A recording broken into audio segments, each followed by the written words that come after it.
I can do for you, Mr. Cratchit? No, sir, Mr. Scrooge, sir.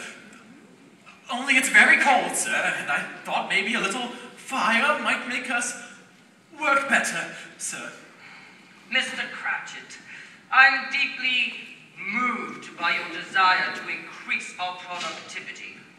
But your methods are too costly. Look, I've furnished you with a candle to see by. Keep warm with that. And if it doesn't suffice, I'm sure there are warmer places to work. Elsewhere. Yes, sir, Mr. Scrooge. Sir. Uncle, God save you.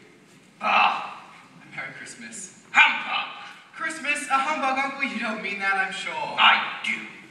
Merry Christmas. What right have you to be merry? What reason have you to be merry? Why, you're poor enough.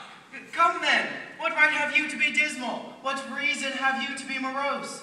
You're rich enough. Bah, humbug. Don't be cross, Uncle. What else can I be when I live in a world of fools as this?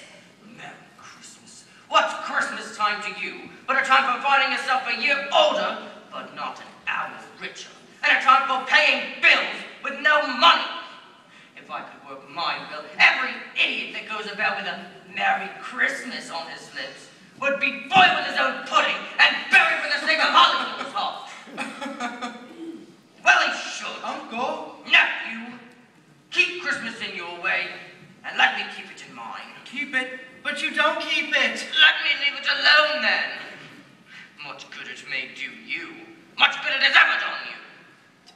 I have always thought of Christmas time, when it has come around, as a good time. A kind, forgiving, charitable, pleasant time. The only time I know of in the long calendar of the year, when men and women seem by one consent to open their shut-up hearts freely, and to think of people below them as if they really were fellow passengers to the grave, not another race of creatures bound on some other journey.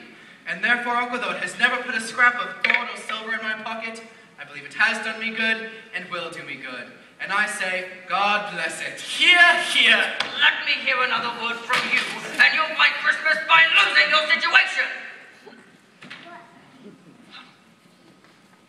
You're quite the powerful speaker, young man.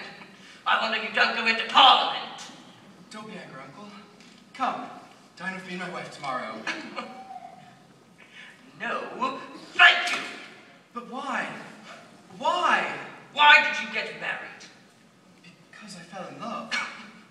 Because you fell in love. Good afternoon.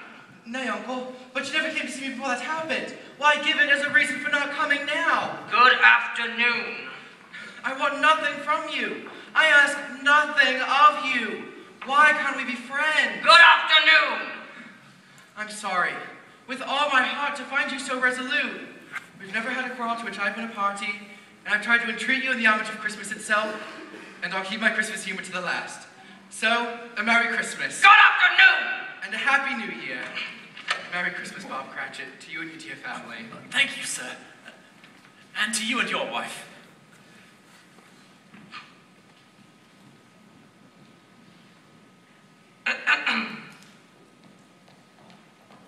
Scrooge and Marley's, I believe. Have we the pleasure of addressing Mr. Scrooge and Mr. Marley?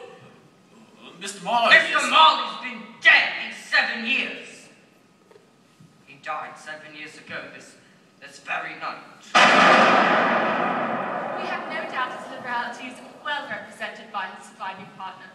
At this festive season of the year, Mrs. Scrooge, it is more than usually desirable that we should make some slight provision for the poor and destitute, who greatly suffer at this present time. Many thousands are in want of common necessaries. Hundreds of thousands are in want of common comfort, sir. Are there no prisons? Plenty of prisons. And the workhouses? Are they still in operation? They are. I wish I could say they were not. Good! I'm glad to hear it. I was afraid of what you had said at first, that something had stopped them in their useful course. Well, sir, under the impression that they scarcely furnish Christian cheer of mind or buying to the multitude, a few of us were endeavoring to raise a fund to buy the poor some meat and drink. And means of war. We chose this time because it is a time above all others when want is keenly felt and abundance rejoices. What shall we put you down for? Nothing! You wish to remain Anonymous? I alone, ladies. That is what I wish. I don't make myself merry at Christmas, and I cannot afford to make idle people merry. I have been forced to support the establishments I have mentioned through taxation, and they cost me enough. Those who are badly off must go there. Many can't go there. Many would rather die. If they would rather die, they had better do it and decrease the surplus population. Look, it's none of my business, and it's enough for a lady to understand her own business. Good afternoon. Oh my God, that's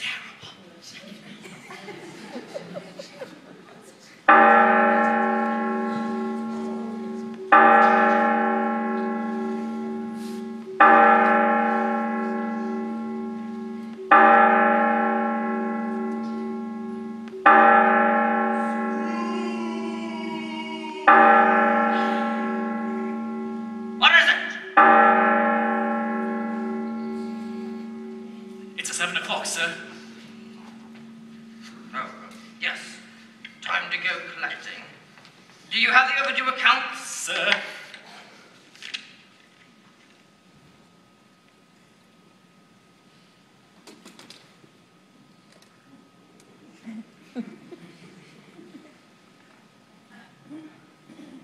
Would it be too much trouble for me to have my wages, sir?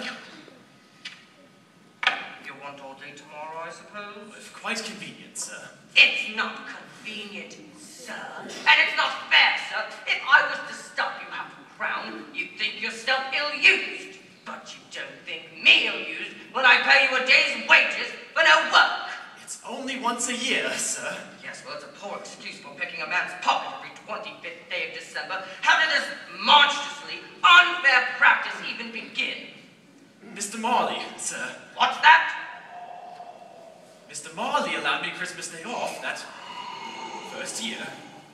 You get one Christmas day off, and you expect more?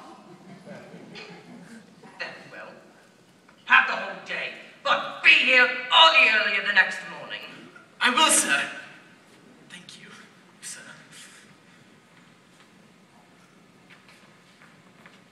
Mr. Morley, eh?